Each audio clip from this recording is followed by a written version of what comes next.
Hello అండి, welcome back to my channel అండి. ఈరోజు వీడియోలోని ఒక మంచి వీడియోతో మీ ముందుకు వచ్చేసానండి.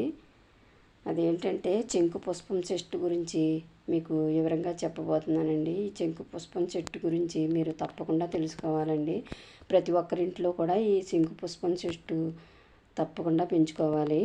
వీడియోలోకి వెళ్ళే ముందు మై ఛానల్ ఫస్ట్ టైం చూస్తున్నట్టయితే సబ్స్క్రైబ్ చేసుకోండి. సబ్స్క్రైబ్ చేసుకోవడం వల్ల నేను పెట్టే ప్రతి వీడియో కూడా నోటిఫికేషన్ ద్వారా మీ ఛానల్కి చేరుతుందండి.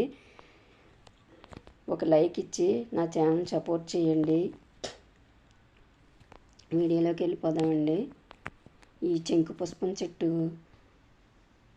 చాలా విశేష గుణాలున్న చెట్టు అండి. ఈ చెట్టుని అపరాజిత మొక్క కూడా అంటారు, అపరాజిత పుష్పం అంటారు దీన్ని. ఈ చెట్టు మన ఇంటికి తూర్పుని కానీ ఉత్తరాన్ని కానీ ఉంచాలండి, నాటాలండి. ప్రతి ఒక్కరింట్లో కూడా ఈ అపరాజిత పాదుని తప్పకుండా పెంచుకోవాలి. మా ఇంటికి తూర్పు వైపున ఖాళీ స్థలం కొద్దిగానే ఉంది. మొత్తం అంతా అసలు మట్టి లేదండి. ఒక కుండీ మాత్రం ఉంది. ఆ కుండీలోని చిన్న మందారాలు ఉంటాయి కదా, ఆ మందార చెట్టు మాత్రం ఉంటుంది. ఆ చెట్టు తీసేసి ఈ మొక్క నాటుదాం అనుకున్నాను, కానీ ఆ చెట్టు తీయడం ఇష్టం లేక ఈ పాదుని మామూలు బయట దొరికేదైతే పువ్వులు ఎక్కువ పోయివని నేను బయట షాపులోని కొని తెచ్చి మరి ఇందులో వేసానండి. బతుకుతుందో అనుకున్నాను, కానీ చాలా చక్కగా పైకి రెప్పటెళ్ళింది. ఈ పాదు వచ్చేసి మందార చెట్టు మొత్తం అంతా కమ్మేసి మందార చెట్టుని పువ్వులు పూయకుండా చేసేసింది. అయినా కానీ ఈ పాదు మాత్రం నేను అసలు తీయకుండా చాలా చక్కగా పెంచుకున్నాను. ఈ పాదుకి చివరన పూస్తాయండి ఈ పువ్వులు. ఈ పువ్వులు వచ్చేసి బయట కొనడం వల్ల ఎటు కానీ ఈ మొక్క చాలా ఎక్కువగా పూస్తాయి పువ్వులు.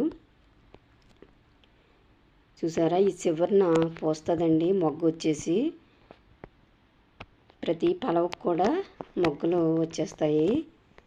ప్రతి రెమ్మకి కూడా ప్రతి ఆకు మధ్యలో కూడా ఇలా మొగ్గ వేసేస్తూ పూసేస్తుంది. ఇది ఒక్కసారి నాటామంటే అస్సలు మిస్ అవ్వదండి. చాలా చక్కగా పూస్తుంది ఈ చెట్టు వచ్చేసి.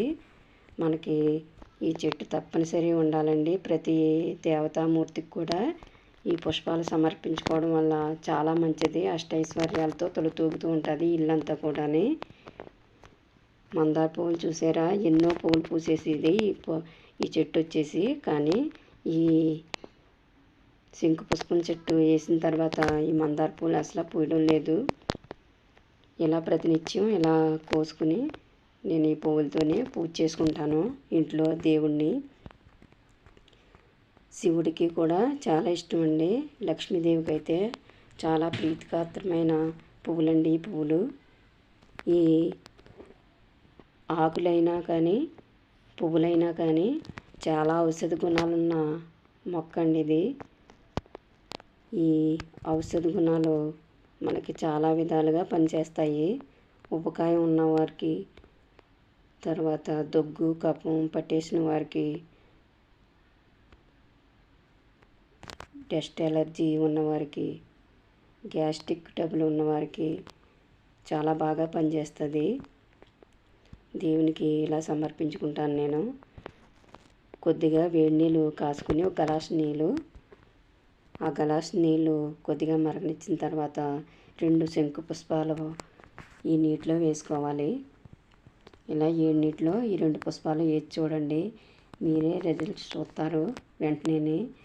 ఇవి ఈ నీటిలోని మొత్తం దీంట్లో ఉన్న ఔషధ గుణాలన్నీ నీటిలోకి వచ్చేస్తాయి. ఈ నీరు ఒక గ్లాసు ఉదయాన్నే తాగినట్లయితే మనకి చాలా బాగా పనిచేస్తుందండి. డాక్టర్లు కూడా చెప్పలేరు మన ఒంట్లోని ఎంత మార్పు వస్తుందో. చాలా ఆరోగ్యవంతంగా ఉంటాము.